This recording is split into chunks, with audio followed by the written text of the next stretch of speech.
Hello, good morning mga idol.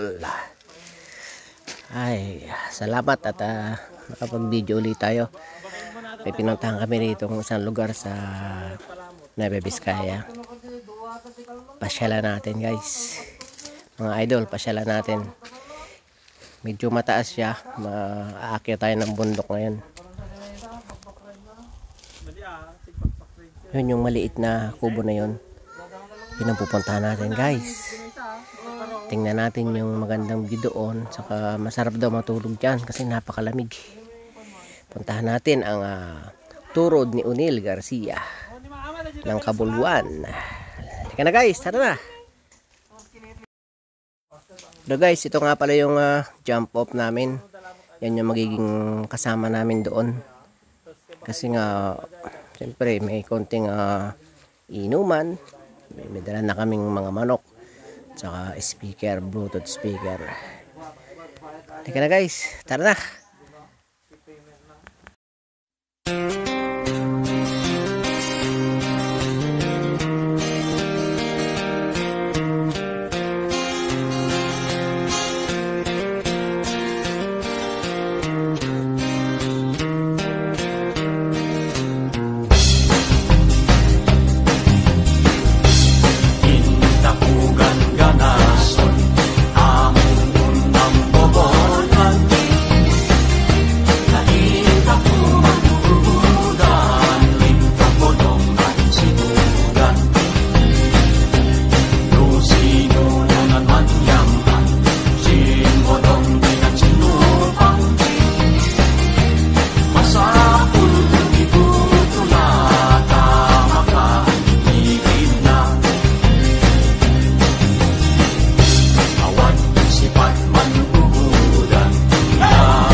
idol, ito nakarating namin sa taas.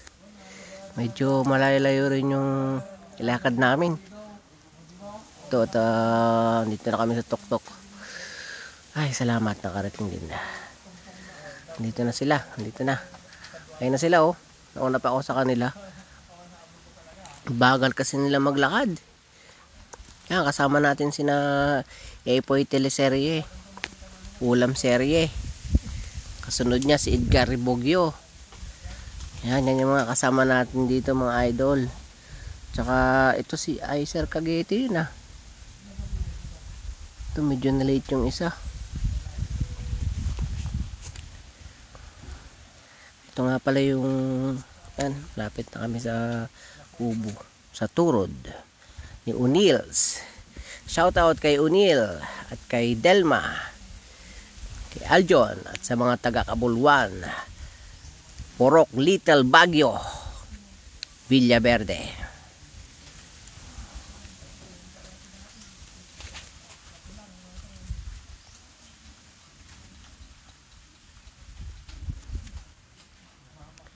Malamig dito guys, malakas yung hangin. Nakita nyo naman yung puno oh.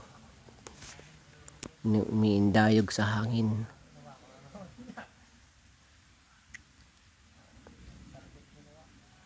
Ito si Aljon. Ganito siya pag hapon. Pag malapit ng gumabi. Medyo madilim na nga eh. Pero guys, ito umaga na dito. Dito na kami natulog. Sarap naman tulog namin kasi napakalamig dito mga idol. Ito nakikita nyo ngayon, yan yung view niya kapag umaga, yung sunrise, yung pasikat yung araw. Yan guys, panoorin nyo hanggang dulo.